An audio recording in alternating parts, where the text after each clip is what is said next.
Quelles sont les meilleures opportunités sur le marché néerlandais? C'est ce qu'on va regarder ensemble dans cette vidéo. Abonnez-vous à la chaîne, activez la cloche si ce n'est pas déjà fait. On commence tout de suite avec les plus grosses capis néerlandaises. Donc je suis allé sur ce site, Top Market Cap, et j'ai regardé la cote néerlandaise. Donc dans cette liste, on a ASML, Prosus, Airbus, ING, ADN, Universal Music Group, Henken, NXP Semiconductors, Wolters Kluwer et Ahold Delhaize.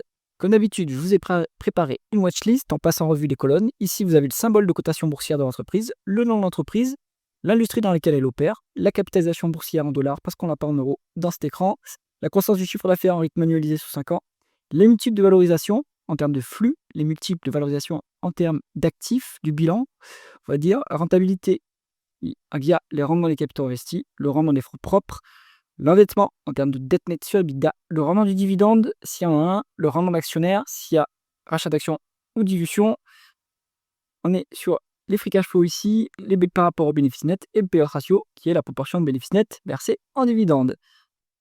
Alors, on commence avec le premier dossier de cette liste. Tout le monde le connaît, c'est ASML, un joyau européen dans la fabrication de machines qui permettent de faire de la gravure de semi-conducteurs.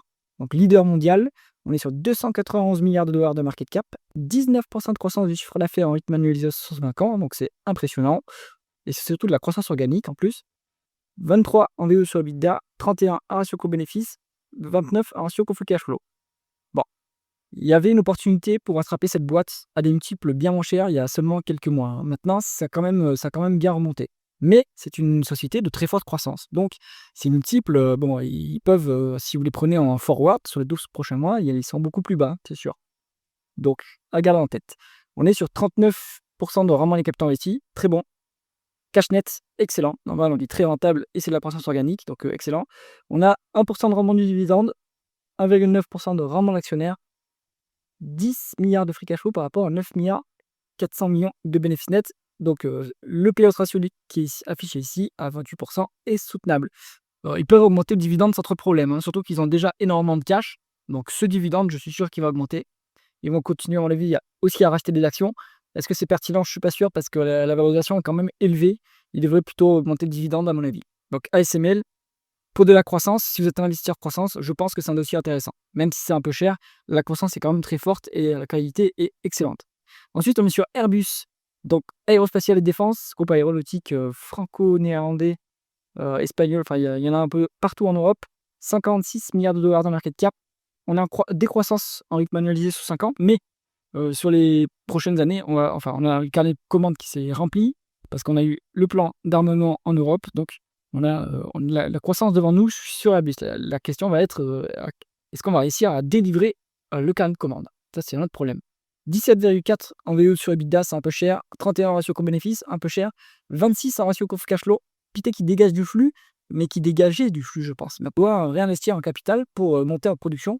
Donc, à mon avis, le multiple de PE, c'est celui qui est le plus pertinent et il est élevé. Donc, je pense que c'est trop cher à ce niveau Airbus. 10% en rendement du capital investi, bon, c'est correct. Cashlet, ça c'est bien. On est sur 1,8% en moins du dividende, c'est pas exceptionnel, hein, avec un payout ratio de 50%. Ce dividende, il ne va pas beaucoup augmenter, hein, il n'est pas terrible à ce niveau-là, donc c'est pour ça que je pense qu'Airbus, il vaut mieux en être à l'écart. Vous n'avez pas de dividende et c'est un peu cher payé. La croissance, pour l'instant, mystère, parce que le marché prévoit la croissance, mais pour l'instant, elle n'est pas encore là, donc il faut voir. Ensuite, on est sur Prosus, donc là, c'est plutôt une holding qui a notamment des participations dans Tencent, si je ne me trompe pas, donc 117 milliards de dollars de market cap. C'est plutôt évalué voilà, avec le PE, pardon, 23,7 en ratio cours-bénéfice. C'est un peu cher. Vraiment des fonds propres à 18%. C'est plutôt bon, hein, pour une holding. Part d'été, apparemment, donc ça c'est bien. Ils font pas de dividendes. En tout cas, le dividende est très faible. Donc plutôt des rachats d'actions. Pour voir à quel prix c'est fait. Je pense que la valorisation actuelle ne mérite pas de faire des rachats d'actions. Le Prosus, après, c'est pas comme ça qu'il faut l'analyser. Il faut plutôt aller chercher toutes les participations et valoriser les participations. Il y a aussi du non-coté et voir si vous avez une décote de holding. Donc, bon, là, ils nous mettent qu'on n'a pas de décote de holding en price to tangible book value, mais il faut voir comment ils font l'évaluation, hein, le logiciel. Donc là, c'est un dossier plus à creuser en détail. Donc, c'est pas un dossier simple. C'est pour ça que je le mets de côté. Ensuite, on est sur ING, première banque néerlandaise, 64 milliards de dollars dans market cap, 3,2% de croissance du chiffre d'affaires en rythme annualisé sur 5 ans. En PE, en ratio coût-bénéfice, on a 12, ce qui est un peu élevé. Pour une banque, on veut être en dessous de 10 et on n'a pas de décote sur actifs tangibles, alors qu'on pour une banque, il vaut mieux en avoir une pour avoir une marge de sécurité sur les actifs de la banque, parce que c'est très dur à évaluer. Donc là, il n'y a pas de marge de sécurité. Vraiment des fonds propres à 10,2, c'est pas exceptionnel. Hein. Une banque, il faut minimum 10%, mais 10%, c'est pas incroyable. On a 5,7 en rendement du dividende. Bon, il faudrait calculer le payout ratio. Il doit être à. Donc le payout ratio, il ne le donne pas, mais le dividende, il doit être à peu près à 3 milliards, grosso modo. Ça représente. Allez, on va dire qu'on doit être à 60% de payout ratio, c'est soutenable à ce niveau. Bon, ING Group, pas de marge de sécurité, plutôt à l'écart. Adyen, leader européen des paiements, 60 milliards de dollars de market cap, 30% de croissance de chiffre d'affaires vont être manualisés sur 5 ans. Donc très bonne croissance, mais les multiples sont très élevés pour la boîte. Là, à mon avis, c'est trop cher payé.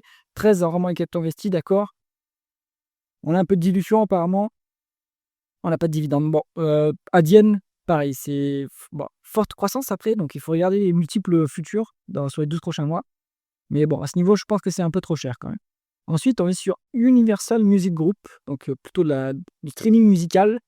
Et pas que ça, hein, ils ont plein de services dans la musique. 58 milliards de dollars de market cap, 10,6% de croissance du chiffre d'affaires en rythme annualisé sur 5 ans. Je pense que là-dedans, il n'y a pas que de la croissance organique, hein, il doit y avoir aussi la croissance externe, donc il faut regarder. Les multiples sont élevés, hein, quand même, c'est un peu trop cher. 28 en VE sur EBITDA, 27 en ratio coût-bénéfice et 34 en ratio cash flow. Je trouve ça trop cher. On a vraiment les capitaux investis à 14,5, ça c'est bien. Une fois les bidas en dette nette, ok, pas trop endetté. Un rendement du dividende à 1,9%, avec un payout ratio qui est en réalité à 50%, avec les free cash flow sont plus bas que les bénéfices nets. Plutôt à l'écart, hein, c'est beaucoup trop cher à mon avis ce dossier. Ensuite, on est sur Henken, donc le premier brasseur néerlandais, 50 milliards de dollars de market cap, 4,5% de croissance du chiffre d'affaires en rythme annualisé sur 5 ans. Donc ça inclut deux phases. Hein. Première phase 2020-2021, où on a une baisse de la consommation, forcément. Et après, il y a une forte reprise sur les alcools. Donc, Henken en profite. Maintenant, à mon avis, la croissance normative, elle est plutôt elle est à 3%, je pense. Ce qui reste une croissance correcte, on va dire. C'est un business plutôt mature. Alors, on a 12,7 en VE sur EBITDA. C'est un peu cher. 50 en ratio coût-bénéfice. Mais il faut regarder plutôt les free cash flow, puisque c'est une boîte qui dégage du flux maintenant, vu qu'elle fait plus beaucoup de croissance organique. Donc, elle n'a plus d'injection de cash flow à faire. Donc 14,5 en ratio coût-free cash flow, c'est correct. On va dire c'est raisonnable.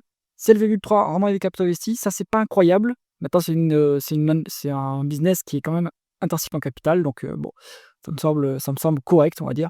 2,3 fois les EBITDA en dette nette, on est un peu endetté. Je pense que la dette en fait elle sert surtout à faire des acquisitions sur Mken et potentiellement aussi pour la dépense en capital. C'est un peu lourd à ce niveau, je pense quand même, mais la trajectoire est descendante sur la dette, donc ça c'est rassurant. 2,4 en rendement du dividende, c'est pas incroyable. On est à 2,5 en rendement de l'actionnaire. Donc, et un payout ratio à 123. Là, je me pose question quand même. Pourquoi Enfin, si, alors, il y a les free cash flow qui sont quand même 3 fois plus élevés que les bénéfices nets, donc si c'est soutenable. Pardon. Ils peuvent monter le dividende, en fait, sans problème. Donc, Henken, il faut bien vérifier ce niveau de dividende. Il me semblait qu'il était plus élevé que ça, hein, en réalité. Donc, à vérifier. Sinon, voilà, plutôt fonds de portefeuille, hein, c'est pas avec ça que vous allez faire du gain en capital. LXP Semiconductors, donc là, on est sur. Alors, je pense qu'ils font eux, ils doivent fournir soit ils fournissent des semi-conducteurs, soit ils font les wafers, c'est-à-dire les plaquettes de silicium. Mais je crois qu'ils font les semi-conducteurs. Donc, à vérifier. 49 milliards de dollars de market cap, 7,3% de croissance du chiffre d'affaires en rythme annualisé sur 5 ans. Pour l'industrie, c'est pas exceptionnel. Hein. Bon, c'est plutôt bien, mais c'est pas exceptionnel. 13,2 fois les VO sur EBITDA. Ok, c'est pas trop cher. 21 en ratio coût-bénéfice, ça va, mais bon. 26,2 en ratio coût-cash flow. Bon, c'est pas une société qui est décotée, mais elle n'est pas exorbitante non plus.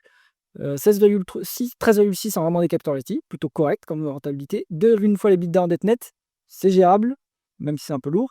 Bon, 2,1% de rendement du dividende, ok. On n'est pas sur on est sur un niveau de dividende quand même correct, avec 4,8 en rendement d'actionnaire. Donc il y a des rachats d'actions, il faut voir si ces actions sont annulées ensuite. On a un payout ratio qui est à 43%, mais free cash flow plus bas que les bénéfices nets. Bon, en réalité, on a à 50%, ce niveau de dividende est soutenable. NXP, ouais, pourquoi pas, mais je trouve ça un peu cher, vu la croissance et la rentabilité. À mon avis, on peut attendre une décote supplémentaire. Alors Wolters Kluwer, eux, ils ont un monopole sur l'édition des revues scientifiques. Donc c'est un marché assez protégé. Ils ont un énorme moat, 41 milliards de dollars de market cap, 5,1% de croissance du chiffre d'affaires en rythme annualisé sur 5 ans, donc plutôt bien.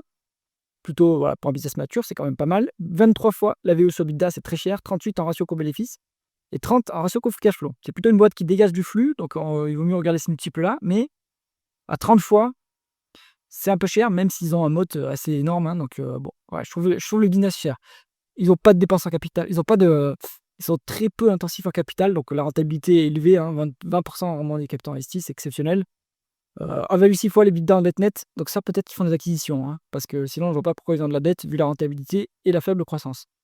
1,5 en rendement de dividende, c'est pas incroyable, mais on est déjà un payout ratio de 1,1%. En fait, le rendement du dividende est aussi faible parce que l'action est très chère, tout simplement. 3,8 en rendement de l'actionnaire. Bon, on a des rachats d'actions, il faut voir s'ils sont annulés, si elles sont annulées, pas la suite. Bon, voilà, ça c'est un dossier, là c'est cher payé, quoi. Il faut l'attraper quand il y a un trou d'air sur le marché, et puis ça se garde en fond de portefeuille, et c'est un dossier qualité, on va dire. Ensuite, et enfin, vous avez Ahold Delhaize, donc ça c'est le Carrefour néerlandais, 39 milliards de dollars de market cap, 6% de croissance du chiffre d'affaires en rythme annualisé sur 5 ans. Ça, c'est sûr que c'est pas la croissance organique. Il doit y avoir les acquisitions, il faut aller voir. Mais bon, ça reste bien hein, comme croissance. 8 fois en VE sur EBITDA. Bon, c'est pas value, mais c'est raisonnablement valorisé. Là, je pense qu'il vaut mieux regarder le multiple de free cash flow parce que on est sur une boîte qui dégage du flux. Hein. Il n'y a pas besoin de trop de capital sur la grande distribution. Et en plus, c'est un business qui est mature. Donc, moins de 10, là, on évalue quand même. Hein. Ça, c'est intéressant. On a 8,5 en rendement des capitaux investis. Donc, correct, on va dire. Mais c'est pas croyable hein, pour une société qui est peu intensive en capital. 2,1 fois les bids en dette nette. Donc, ça confirme qu'ils font de la croissance externe. Hein. Puisqu'en fait, ils utilisent la dette pour acheter, j'imagine, des magasins, des concurrents. 3,2% de rendement du dividende, ok, c'est intéressant. 5,4 en rendement d'actionnaire, il faut voir s'ils annulent les actions qui sont rachetées. Voilà, vous avez 57 en payout ratio, mais les free cash flow sont au double des bénéfices nets, donc c'est soutenable à ce niveau.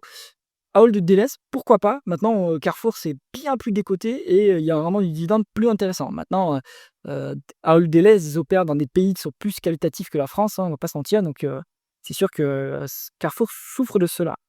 Alors, qu'est-ce qu'on verra dans la liste? Si vous faites de la croissance, ASML, c'est quand même bien. Vous pouvez prendre Adyen aussi, mais c'est quand même un peu cher, donc il faut le garder pour le très long terme, si vous prenez Adyen, hein, parce que plus vous prenez des actions qui sont chères, plus vous avez un risque de déconvenu sur le court terme s'il y a une publication qui se passe mal. Après, sur le long terme, tant que la croissance des bénéfices est là, il n'y a pas de problème. Fonds de portefeuille, on peut prendre Enchem, vérifier le rendement du dividende, j'étais à peu près sûr qu'il était plus élevé que ça, donc il y a peut-être un souci avec l'agrégateur. Euh, et, et voilà, hein, je pense que c'est à peu près tout. Bon, vous avez quand même de quoi faire dans ce top 10 qui est assez qualitatif. J'espère que cette analyse vous a intéressé. Si c'est le cas, mettez un pouce vers le haut et pensez à vous abonner à la chaîne. À bientôt.